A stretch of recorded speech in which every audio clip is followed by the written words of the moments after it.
Boa tarde, pessoal. Meu nome é Uli Holtz, eu sou consteladora, psicoterapeuta e eu estou hoje aqui junto com Carlinhos Gonçalves, que aceitou o meu convite. Eu te agradeço muito por você ter aceitado. Na verdade, eu te agradeço, que é um privilégio participar desse programa, desse ensinamento, e eu tenho muitas perguntas, hein? Eu acho ótimo. Então, pessoal, hoje nós vamos falar um pouquinho sobre constelação familiar. E o que é constelação familiar? Constelação familiar é uma técnica, né, um método de terapia breve, onde a gente lida com questões ancestrais. Porque muitas vezes numa terapia convencional, a gente lida com questões nossas, eu comigo mesmo. Mas dentro desse trabalho de constelações familiares, a gente trabalha a nível, digamos assim, de DNA. O nosso DNA, ele traz toda a informação de como a nossa família entendeu sobrevivência. Desde os primeiros homens, mulheres, né, que vieram passando vida adiante até chegar nos nossos ascendentes mais próximos, os nossos pais e dos nossos pais na gente. Mas, Sueli, conte uma coisa para mim, para todo mundo. Assim, como começou a constelação familiar? Que as pessoas acham o termo assim, por que constelação? Né? E quem criou, de onde veio? Sim. Então, o termo constelação familiar, ele vem das constelações. E muitas vezes o pessoal pergunta, mas tem a ver com astrologia? Sim, que as pessoas... E não tem. Mas o que tem a ver, digamos, com os astros é que se a gente olhar para o céu e a gente vê que está tudo concatenado, está tudo no seu lugar, tudo tem o seu lugar, está tudo hierarquicamente funcional. E existe um equilíbrio entre o dar e o receber, energias, né? Atração, repulsão, e o movimento segue de uma forma harmônica. Quem trouxe esse método de terapia breve foi um alemão que chama Bert Hellinger. Ele foi padre durante 30 anos, ele trabalhou na África do Sul, com comunidades zulus, e ele fez várias, né? Ele estudou muito, desde psicanálise, terapia primal, psicodrama, PNL, quer dizer, ele tem uma gama, hipnoterapia, então ele tem uma gama de conhecimentos dentro de todas essas áreas terapêuticas, e ele acabou, como ele trabalhava muito com grupos, ele acabou trazendo este trabalho com o nome de constelação familiar. A princípio, o nome em alemão era Familienaufstellung, que quer dizer colocação de famílias, onde a gente simplesmente coloca as nossas famílias, ou ele começou colocando questões familiares, mas muito rápido ele percebeu que às vezes um sintoma, ele tem o nome de alguém da minha família. Então ele começou a trabalhar e elaborar e perceber essas nuances relacionais de uma forma assim, ele fez uma leitura de campo, digamos assim, porque o que ele percebeu? Que existem 3 leis básicas que regem o amor nas famílias. Só 3 leizinhas. E que tudo que acontece, e a gente está falando em família, mas, na verdade, a gente leva para o trabalho o nosso relacionamento vários, de família. Nós temos várias famílias, né? A de sangue, sim, a corporativa, a social.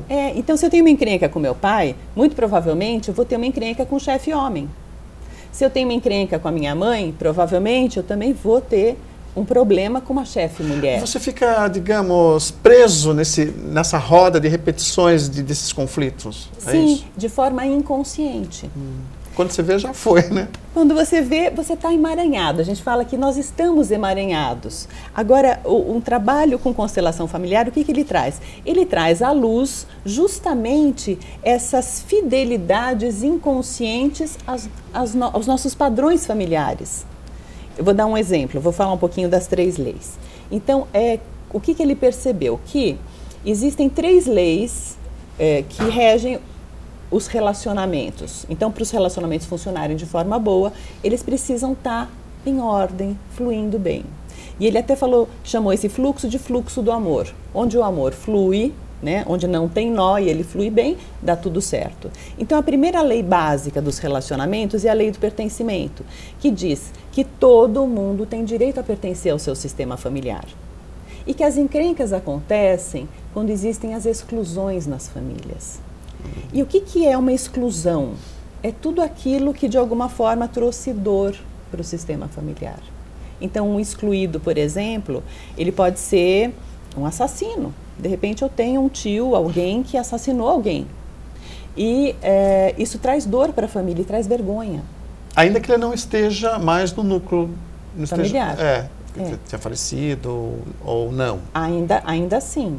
Mas mesmo que ele não seja falecido ainda, quando ele cometeu esse ato, ele foi julgado dentro da geração dele. Sim. Talvez as gerações posteriores saibam dele, e talvez não.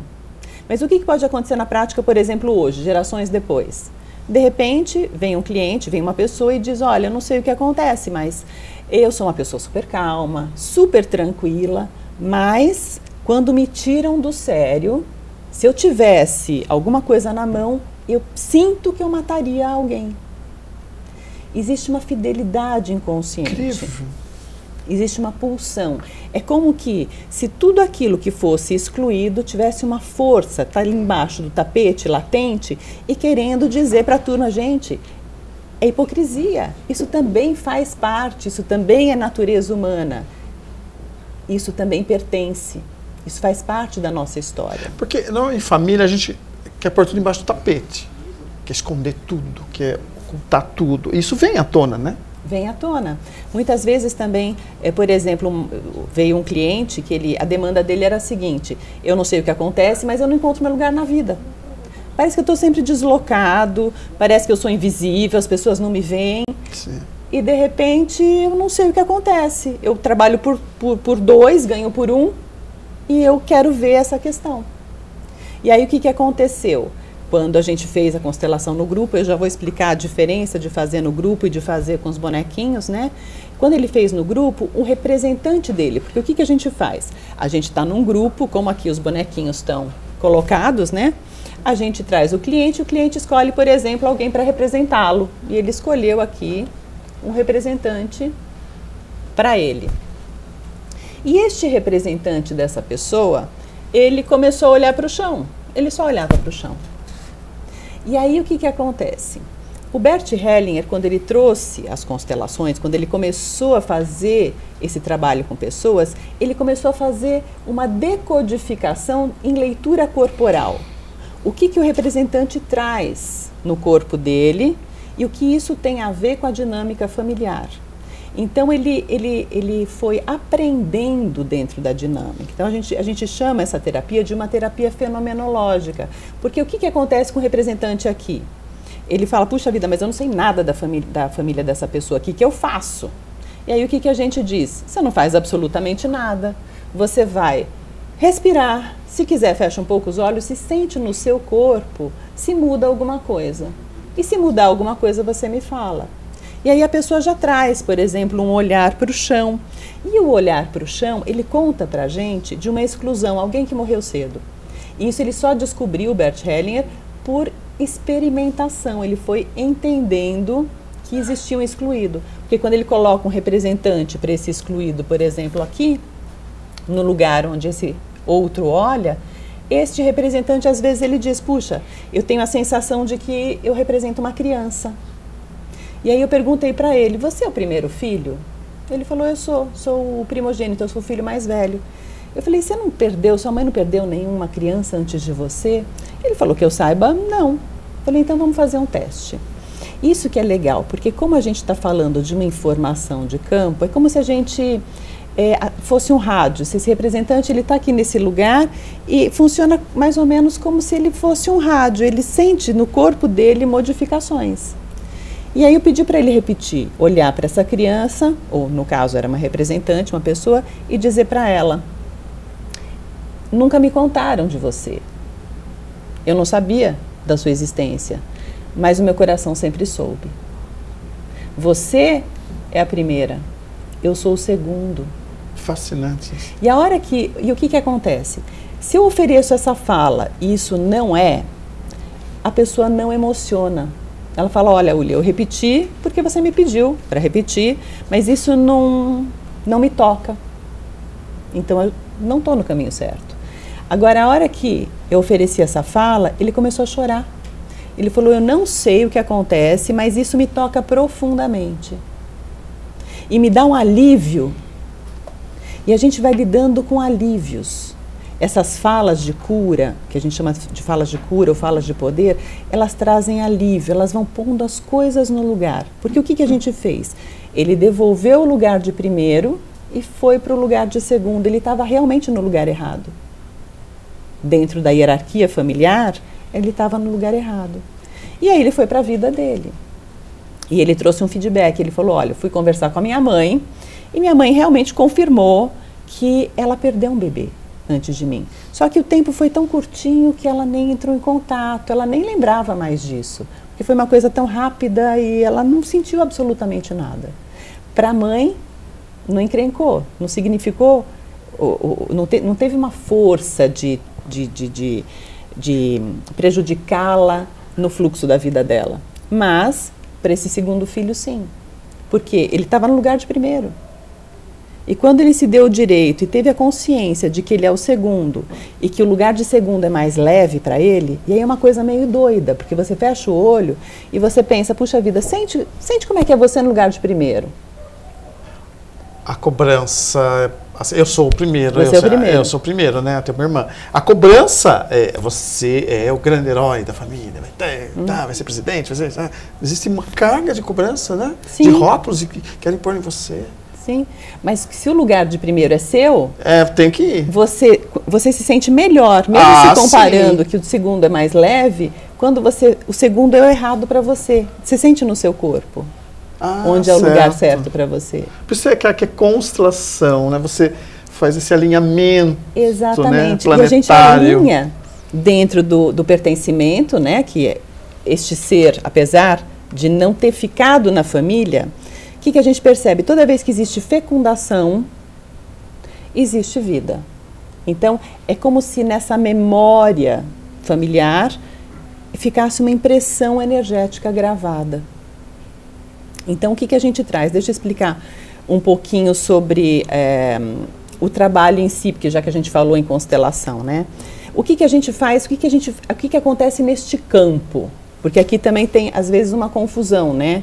Tem gente que imagina que isso é uma sessão espírita, por exemplo. Que falam, puxa vida, mas parece que desceu que é uma tábua Ouija, não é? Coisa. E não tem nada a ver, porque o representante, ele está, digamos, o cliente, ele está aqui e um representante está representando ele. E este representante sente tudo, ele me conta, né, como facilitadora, tudo o que ele sente no corpo dele. E o cliente diz, puxa vida, é assim que eu sinto. Então, é uma leitura de campo. É como se a gente fizesse, hoje com o Google, é muito legal, porque a gente imagina que nessa nuvem de informação, dessa internet cósmica, né, tem todas as informações, nadam ali. Jung chamou esse nosso inconsciente coletivo, esse lugar onde estão todas essas nuvens, tanto da internet quanto todas as informações de tudo que já aconteceu no nosso mundo, né, que está tudo ali pairando, que, digamos assim, essa informação ela está disponível. E, mais recentemente, um cientista russo, ele trouxe até um trabalho científico, onde ele chama o nosso DNA de modem, que nos liga nessa internet cósmica. Brilhante. Então, quando um cliente traz a questão dele, é como se a gente fosse, nesse Google cósmico, abrisse a pasta da família dele, dentro dessa pasta tem a pastinha com a questão que ele quer tratar. Ele faz o download da questão e traz para esse campo. Tudo que é trabalhado aqui, né, o fato que acontece, por exemplo, uma circunstância, a gente não muda essa circunstância numa constelação. Mas o que a gente muda? O olhar para ela. Então, quando este rapaz integra esse conhecimento de que houve alguém antes e ele pode ir para o lugar dele, o que acontece? Essa informação é adicionada nesta pastinha. E quando isso é devolvido para essa pasta familiar, essa informação ela vai modificada. Essa reorganização, esse olhar emotivo, essa ressignificação emotiva fica gravada. E uma coisa que também é muito legal, se ele tivesse aqui uma encrenca, por exemplo, com a mãe dele, né? E quando a gente resolve numa constelação, entende qual é a justa razão da mãe, dela ser exatamente como ela foi, qual é a razão do filho, porque todos têm razão. Só que, às vezes, a nossa razão choca uma com a outra. Sempre, né? Então, quando eu entendo qual é a razão que levou ela a, por exemplo, me assediar tanto, esperar tanto de mim, a pergunta seria o que aconteceu com os pais dela. Porque quem é que salva minha mãe nesse trabalho? Os pais dela. Eles são os grandes para ela. Esse aqui é o pequeno. Então, quando eu entendo o que aconteceu aqui, eu posso deixar o pacote dela com ela. E aí, quando eu ressignifico emotivamente isso e devolvo para essa nuvem isso ressignificado, eu posso não dizer nada para minha mãe. Minha mãe não sabe que eu fiz uma constelação. Mas, de repente, eu falo, puxa, depois daquela constelação, nosso relacionamento está fluindo melhor. Minha mãe está mais light e tudo isso. Quer dizer, então, é muito... não chega a ser mágico porque existe um fundamento científico nisso, mas é muito libertador. É uma terapia breve. Às vezes, numa sessão de 2 horas, 2 horas e meia, 3 horas, a gente ressignifica algo que a gente passa anos em terapia trabalhando. Então, assim, essa ressignificação é muito rápida. Às vezes, um tema, como por exemplo, desse moço, que entendeu que ele estava no lugar errado porque existia uma irmã, aquilo nunca mais vai afetar a vida dele. É como se uma tesoura cortasse aquele vínculo inconsciente e ele, no coração dele, dá um lugar para a irmã mais velha. E ele volta para o lugar de segundo. Resolveu essa questão, ele não vai ter mais isso. Mesmo relação com pai, com mãe, a gente vê tantas encrencas acontecendo, e quando a gente entende as razões e ressignifica e vê que o nosso lugar, por exemplo, a lei da hierarquia diz que os pais são os grandes e os filhos são os pequenos. Quando um filho encontra com uma mãe, digamos, muito autoritária, o que acontece? Ele também julga, ele quer se defender dela, só que ele fica grande demais. E a vida, ela vem vindo dos grandes para os pequenos. Quando ela encontra um pequeno grande demais, é como se ele dissesse, eu não posso dizer sim à vida que veio de você, mãe. Então, ele paga um preço. Um filho que tem um problema na hierarquia, muitas vezes ele tem depressão, pânico, um vazio que eu não explico, uma tristeza existencial que eu tenho que eu não explico. Geralmente ele está fora do lugar. Ele está grande demais. Ou ele está cuidando dos pais, ou ele está se defendendo do assédio deles porque ele está encontrando um pai ou uma mãe muito carentes. Como se fosse uma grande barreira e estivesse represando um fluxo natural de um rio. Exatamente. E ele é a represa, né? Vou segurar aqui. Isso. E aí ele carrega muito peso, ele está fora do lugar dele e a vida dele não flui. E o que eu achei incrível também, você fala sobre culpa. Que é culpa? Não existe culpa. Por que culpa? Nesse trabalho o que a gente vê? É que não existe certo e errado, nem melhor, nem pior. Existe o que cada um, a leitura que cada um fez de mundo e dos seus encontros com pai e mãe, porque a base do trabalho sempre é pai e mãe. Eles são a fonte da nossa vida, nós somos 50% pai e 50% mãe, né? E todos nós temos uma razão. 7 bilhões, quase 8 bilhões de pessoas no planeta. 8 bilhões de razões diferentes. Quem é que está certo? Todos. Todos. Então, só que assim, eu tenho razão, você tem razão. A gente bate de frente. Porque eu quero que você pense como eu. Você quer que eu pense como você. Aqui não tem solução. Fica uma guerra de anos, né? Um conflito. Não tem solução. Agora, quando a gente olha de um outro ponto de vista, né? E a gente, por exemplo, eu entendo qual é a sua razão, você entende a minha. Aí sim, eu fico com a minha parte na responsabilidade sobre o meu encontro com você. E deixo com você a sua parte na responsabilidade do seu encontro comigo. Porque a gente não se encontra por acaso nesse universo. A gente se encontra por ressonância. Se eu vibro limalha de ferro e você é o ímã, é para você que eu vou me atrair. Se você vibra bolinhas de plástico, é para a eletricidade estática que você vai se atrair. Então não existe um algoz e uma vítima. Existem dois que se encontram.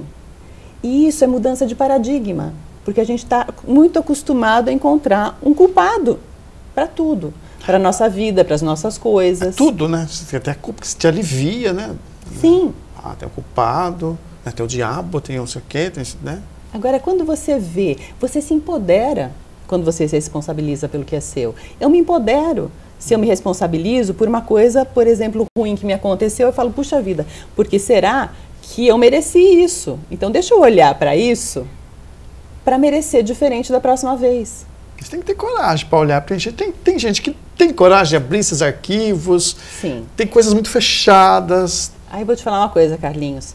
As pessoas abrem o seu arquivo a hora que elas estão sem saída. A hora que a coisa está doendo muito e que ela fala, não, eu não aguento mais. Porque enquanto a gente estiver dando um jeitinho, a gente vai. O crescimento é pela dor mesmo. Agora, o que é muito lindo, que tudo acontece por amor. Pode ser um amor deslocado, um amor mal entendido. Então, como não existe julgamento, às vezes a pessoa fala, ai, mas como é que a pessoa tem coragem de fazer uma constelação no grupo? Todo mundo vai ver. Todo mundo vai ver, eu vou expor minha vida. Vou chorar em frente de todo mundo. Então, mas quando a gente começa a participar desse trabalho, o que a gente vê? Que natureza humana é muito igualzinha. Nós somos muito, muito previsíveis. Então, um tem um problema no vermelho, outro tem no azul, outro tem no amarelo, e o resto é mistura de cor ou nuance da mesma cor. Se a gente colocar numa folha de caderno quais são as nossas questões, por que nós sofremos, a gente não enche uma página de caderno. A gente muda a embalagem, a gente muda a cor da fitinha, cria filosofias, mas a essência é igual. A essência é a mesma. Então, tudo gira em torno dessas 3 leis. A última lei que eu não falei ainda é a lei do equilíbrio entre o dar e o receber. Né?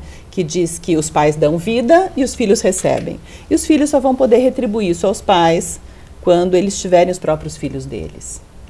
E dentro dos relacionamentos, né, de amizade, marido e mulher, profissionais, se eu te dou algo, né, eu também tenho direito de receber algo de você. E se você me deu algo, eu também preciso dar algo para você. E a gente cria vínculo quando a gente recebe algo e dá algo e um pouquinho a mais. Você vai ficar tão feliz que você vai querer retribuir e vai me dar um pouquinho a mais. E a gente vai entrar numa corrente de vínculo, uma corrente do bem. Que tem a ver com a gratidão. Sim. E quando, por exemplo, eu te dou em igual medida, né? Aí eu te dei, você me deu também.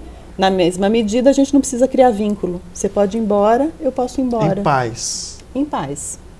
Em paz. Sem deixar fio solto. Né? Exatamente. E quando a gente dá, por exemplo, recebe uma coisa ruim, eu também preciso devolver uma coisa ruim. Só que menos do que o ruim que eu recebi. Porque senão eu vou entrar na corrente do mal. E que também não tem nada a ver com vingança. Que não tem nada a ver com vingança. Mas isso, digamos, esse retribuir o ruim, no menos, ele propicia que o relacionamento continue.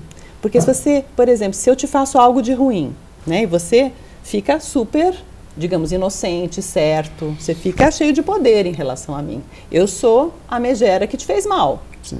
E aí tem uma diferença de potencial muito grande e a gente não se encontra mais. Mas se eu me dei o direito de fazer algo para você e você se dá o direito de fazer algo também, que não pode ser na mesma medida e não precisa ser na mesma moeda, pode ser em outra moeda. Mas aqui a gente se encontra de novo. Eu me dei o direito a algo, você se deu o direito a algo. Aqui se a gente se encontra lé com cré. Aqui a gente pode começar de novo. Construir algo de novo. Né?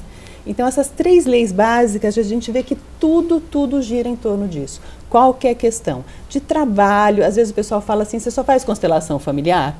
Eu falo, olha, constelação familiar, o nome é constelação familiar. Mas a gente faz constelação empresarial, constelação de tema de doença, de qualquer coisa, porque tudo tem as nossas raízes no nosso encontro com pai e mãe, com a nossa ancestralidade. Como é que o meu pai e a minha mãe encontraram os pais deles, porque isso aqui continua para trás, né? Isso vai, não? Então, de repente, aqui, este pai, ele ficou encrencado porque ele também não encontrou os pais dele. E às vezes esse vazio vem crônico de muito longe. E quando a gente entende qual foi a dinâmica familiar, a gente pode dizer, agora eu olho de uma outra forma. Fantástico. Olha, eu estou aqui, adorando estar aqui. É incrível, as pessoas têm que ter acesso mesmo. Acho incrível você estar aqui, assim, ao vivo, online, falando, porque as pessoas realmente precisam disso. E é um privilégio estar aqui. Muito obrigada, pessoal. Espero que vocês tenham gostado e até uma próxima.